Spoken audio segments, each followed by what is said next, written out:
নমস্কার, দেখছেন talk to Bangla. আমি অভিষেক রয়েছি আপনাদের সঙ্গে। এই মুহূর্তে আবারও সেই আলোচনা যে আগামী 21শে সেপ্টেম্বর কিন্তু শেষ হচ্ছে বিজেপির বর্তমান রাজ্য সভাপতি ডক্টর সুকান্ত মজুমদারের যে রাজ্য সভাপতি থাকার মেয়াদ, সেই মেয়াদ শেষ হচ্ছে আগামী 21শে সেপ্টেম্বর। তাহলে পরের বিজেপি রাজ্য সভাপতিকে, সেই নাম কিন্তু ইতিমধ্যেই মানুষের মধ্যে যেমন জল্পনা তৈরি হচ্ছে, বিজেপি কর্মী সমর্থকদের মধ্যে যেমন জল্পনা তৈরি হচ্ছে, ঠিক তেমনভাবেই কিন্তু একটা খুব বড় আলোচনা চলছে এই নামকে ঘিরে। এবং সেই আলোচনা কিন্তু প্রায় শেষের মুখে এসেও বারংবার থমকে যাচ্ছে। কার নাম উঠে আসছে এবং কার নাম আসার জন্যে সেই আলোচনা থমকে যাচ্ছে, সেই সমস্ত খবর জানাবো আপনাদের। তার আগে অবশ্যই টক টু বাংলার ইউটিউব চ্যানেলটিকে সাবস্ক্রাইব করুন এবং প্রত্যেকটি ভিডিও লাইক, কমেন্ট, শেয়ার করে বন্ধুবান্ধব পরিচিত মনে ছড়িয়ে দিন। Talk to Bangla. আসছি খবরে।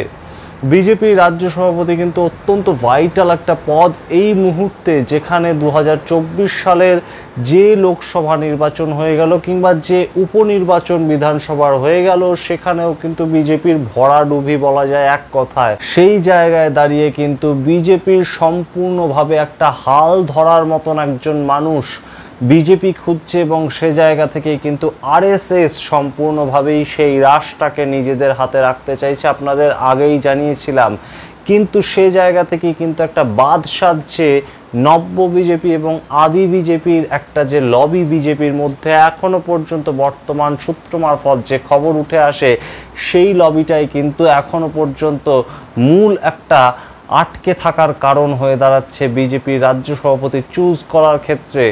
কারণ আরএসএস কিন্তু চাইছে আরএসএস ঘরানার থেকে আরএসএস করে আসা একজন ব্যক্তি তাদের রাজ্য সভাপতি অর্থাৎ বিজেপির বর্তমান পশ্চিমবঙ্গের রাজ্য সভাপতির পদ অলংকৃত করুন।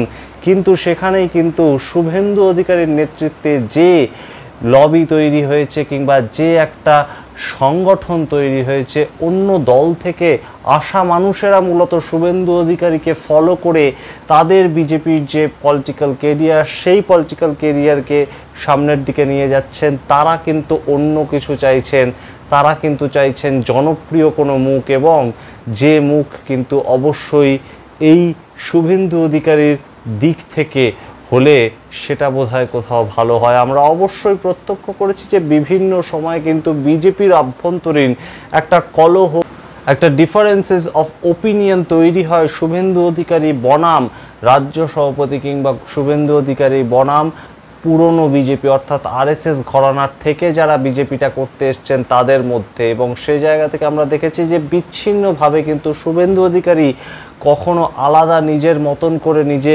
প্রতিবাদ তৈরি করেছেন, তার নেতৃত্বে প্রতিবাদ হয়েছে। সেই নেতৃত্বে সেই প্রতিবাদে আমরা দেখতে পাইনি অনেক সময় সুকান্ত মজুমদার রাজ্য সভাপতিকে, অনেক সময় দেখতে পাইনি দিলীপ ঘোষকে। কিন্তু সে জায়গা থেকে কিন্তু বারংবার বিজেপি একটা রাজ্য সভাপতি, শক্ত একজন রাজ্য সভাপতিকে খুব মিস করছেন। এবং সে জায়গাটা কিন্তু খুবই প্রত্যক্ষ ভোটের ফলাফলেও।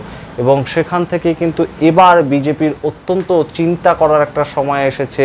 কারণ 2021 সালে বিজেপি কিন্তু প্রায় অনেকটাই বাজি মেরে এনেছিল বলে তারা ভেবেছিল, কিন্তু দেখা গেল ফল বেরোনোর পর কিন্তু সম্পূর্ণ অন্য ফল দেখা দিল। এবং এবার তো 2024 সালে বিজেপির কার্যত ভরাডুবি হলো লোকসভার ক্ষেত্রে। এবং 2024 সালের ভোটের ফলাফল যদি আবারও 2026-এ প্রতিফলিত হয়, তাহলে যে বিজেপির বেশ খানিকটা সময় খারাপ যাচ্ছে সেটা তো অবশ্যই মেনে নিতেই হবে। কিন্তু সে জায়গা থেকেই বিজেপি কিন্তু অত্যন্ত সচেতন। অনেক দিন ধরেই এই আলোচনা চলছে বিজেপির রাজ্য স্তরে এবং কেন্দ্রীয় স্তরে বিজেপির পরবর্তী রাজ্য সভাপতির পদ নিয়ে। এবং সেটা কিন্তু এই মুহূর্তে বেশ খানিকটা আলোচনা তুঙ্গে, কারণ 21শে সেপ্টেম্বর সুকান্ত মজুমদার ছেড়ে দেবেন। সেক্ষেত্রে যে নাম উঠে আসছিল তা কিন্তু জগন্নাথ চট্টোপাধ্যায়। আমরা জানি ইতিমধ্যেই তিনি রাজ্য সম্পাদক অর্থাৎ জেনারেল সেক্রেটারি হিসেবে কিন্তু কাজ করছেন বিজেপির অভ্যন্তরে। তাকে রাজ্য সভাপতি করা হবে এবং অন্য কাউকে জেনারেল সেক্রেটারি পদে বসানো হবে, এমন কিন্তু একটা বক্তব্য উঠে আসছিল, এমন একটা আলোচনা কিন্তু সূত্র মারফত আমরা খবর পাচ্ছিলাম। কিন্তু সেখানে যে জনপ্রিয় নাম, যে জনপ্রিয় মুখ আটকাচ্ছে সেই ডিসিশনটাকে নিতে কিংবা অন্য কাউকে রাজ্য সভাপতি করার ক্ষেত্রে, সেই নামটা কিন্তু অবশ্যই দিলীপ ঘোষ। এবং দিলীপ ঘোষকে আমরা জানি 2016 সাল থেকে বঙ্গ রাজনীতিতে একটা অপরিহার্য ব্যক্তিত্ব কিন্তু দিলীপ ঘোষ, বিজেপির অন্দরে কিংবা বিজেপির বাইরেও পশ্চিমবঙ্গ রাজ্য রাজনীতির ক্ষেত্রে তার জনপ্রিয়তা যে এখনও তুঙ্গে, ভোটে হেরে গিয়েও কিন্তু সেটা প্রতিদিন প্রমাণ করছেন দিলীপ ঘোষ তার বিভিন্ন রকম কর্মসূচির মাধ্যমে, কিংবা কখনো শাসক দলের মুখ থেকেও, কখনো শাসক দলের বিভিন্ন নেতাদের মুখ থেকেও দিলীপ ঘোষ সম্বন্ধে কিন্তু আমরা যে বক্তব্য শুনতে পাই সেটা কিন্তু অবশ্যই রাজনৈতিক আঙ্গিক থেকে দেখতে গেলে অবশ্যই অনেকটা গুরুত্বপূর্ণ। এবং সেই জায়গা থেকে বিজেপি কিন্তু দিলীপ ঘোষকে এই মুহূর্তে সম্পূর্ণ ছেঁটে ফেলা কিংবা সম্পূর্ণভাবে উপড়ে ফেলতে পারছে না, তার জনপ্রিয়তা বাদ সাধছে। এবং আমরা দেখেছি যে বিভিন্ন সময় দিলীপ ঘোষ যদি কোনো জায়গায় পৌঁছন, দিলীপ ঘোষ যদি নিজে স্বয়ং কোনো আলোচনা সভা কিংবা ধর্ণা মঞ্চ কিংবা কোনো অবস্থান বিক্ষোভে গিয়ে পৌঁছন, সমস্ত সাংবাদিক থেকে সমস্ত ছবি শিকারীর একমাত্র নজর কিন্তু সবাইকে ছেড়ে চলে যায় দিলীপ ঘোষের দিকে। সেটা কিন্তু দিলীপ ঘোষকে অনেকটা এগিয়ে রেখেছে আবারও রাজ্য সভাপতি পদে ফিরে আসার জন্য। এবং সেইটাই কিন্তু এখন দিল্লির যারা কেন্দ্রীয় নেতৃত্ব বিজেপির, যারা ঠিক করবে পশ্চিমবঙ্গের কে সঠিক নেতা হতে পারেন এবং দিলীপ ঘোষকে কি আবারও রাজ্য নেতৃত্বের পদ দেয়া হতে পারে, তেমন সম্ভাবনা কিন্তু আজকের দিনে দাঁড়িয়ে সম্পূর্ণভাবে উড়িয়ে দেওয়া যাচ্ছে না।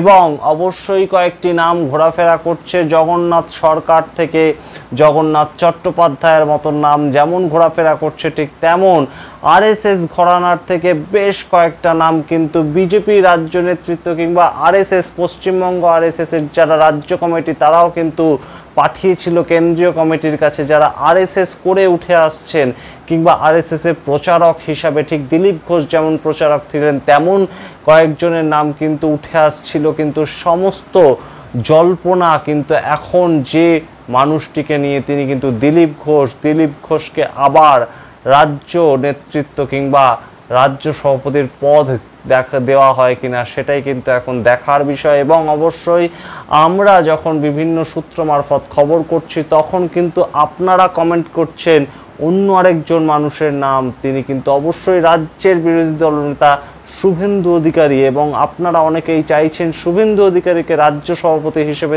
দেখতে, ঠিক সেই জায়গা থেকে কিন্তু অবশ্যই শুভেন্দু অধিকারী যে দাপুটে একজন নেতৃত্ব, 2021 সাল থেকে ক্রমাগত বিজেপিকে নিয়ে তিনি তার লড়াই শুরু করেছেন এবং অবশ্যই শাসক দলের বিরুদ্ধে পশ্চিমবঙ্গে তার যে লড়াই সেটা কিন্তু অবশ্যই অনস্বীকার্য। সেটা ভুল না ঠিক সেটা নিয়ে আলোচনা হতে পারে, কিন্তু তিনি যে ক্রমাগত লড়াই করছেন সেটা কিন্তু বিজেপি এবং অবশ্যই সাধারণ বিজেপি কর্মীদের কাছে, বিজেপির নেতৃত্ব থেকে বিজেপির কর্মীদের কাছে, সবার কাছে একটা অবশ্যই শিলমোহর পাওয়ার যোগ্য। সেই ক্ষেত্রে যেমন শুভেন্দু অধিকারীর একটা খুব দৃঢ় বক্তব্য থাকতেই পারে বিজেপির রাজ্য সভাপতি চুজ করার ক্ষেত্রে, ঠিক তেমনভাবেই কিন্তু দিলীপ ঘোষের নামটাও সম্পূর্ণভাবে বাদ দেওয়া যায় না। আমরা অবশ্যই নজর রাখবো যে দিলীপ ঘোষকে আবারও ফিরিয়ে আনা হয় কিনা পশ্চিমবঙ্গ রাজ্য রাজনীতির ক্ষেত্রে একবারে মুখ হিসাবে, বিজেপির মুখ হিসাবে। এবং দিলীপ ঘোষ কিন্তু এই মুহূর্তে না এমএলএ না এমপি, কোনো পদেই তিনি নেই। সুতরাং সেই জায়গা থেকে দিলীপ ঘোষ পরবর্তীতে বিজেপিতে কতটা গুরুত্ব পেতে চলেছেন সেটা কিন্তু অবশ্যই আমরা নজর রাখবো। এবং অবশ্যই নজর রাখবো 21শে সেপ্টেম্বরের পর আলটিমেটলি বিজেপির রাজ্য সভাপতির, সেটা যেমন আমাদের কাছে এখন উৎকণ্ঠার, আপনাদের কাছে উৎকণ্ঠার, ঠিক তেমনভাবেই কিন্তু অবশ্যই রাজ্যের শাসক দলও কিন্তু হয়তো তাকিয়ে আছে সেই দিকেই। তার কারণ দিলীপ ঘোষ যদি আবারও রাজ্য সভাপতির পদে বসেন তাহলে হয়তো আবারও একটা টাফ ফাইট আবারও দিতে পারে, তেমনই কিন্তু একটা আশঙ্কা করছে রাজনৈতিক মহল। এবং সূত্র মারফত যে খবর আমাদের কাছে এসে পর্যন্ত পৌঁছাচ্ছে সেটাও কিন্তু তেমনই একটা ইঙ্গিত করছে। সেদিক থেকেও কিন্তু দিলীপ ঘোষ অবশ্যই শাসক দলের চিন্তা ভারী করতে পারে, শাসক দলের কাছে একটা গুরুত্বপূর্ণ ফ্যাক্টর হতে পারে বলেই দাবি করছেন অনেক নেতাই সূত্র মারফত। এই জায়গা থেকেই আমরা অবশ্যই নজর রাখবো যে কে হতে চলেছে আলটিমেটলি বিজেপির পরবর্তী রাজ্য সভাপতি পশ্চিমবঙ্গের ক্ষেত্রে। সমস্ত খবর নিয়ে হাজির হব আপনাদের সামনে। আলটিমেটলি একটা নাম নিয়ে হয়তো হাজির হতে পারবো পরের কোনো ভিডিওতে। আপনারা দেখতে থাকুন টক টু বাংলা। ভুলবেন না টক টু বাংলার ইউটিউব চ্যানেলটিকে সাবস্ক্রাইব করতে। ধন্যবাদ।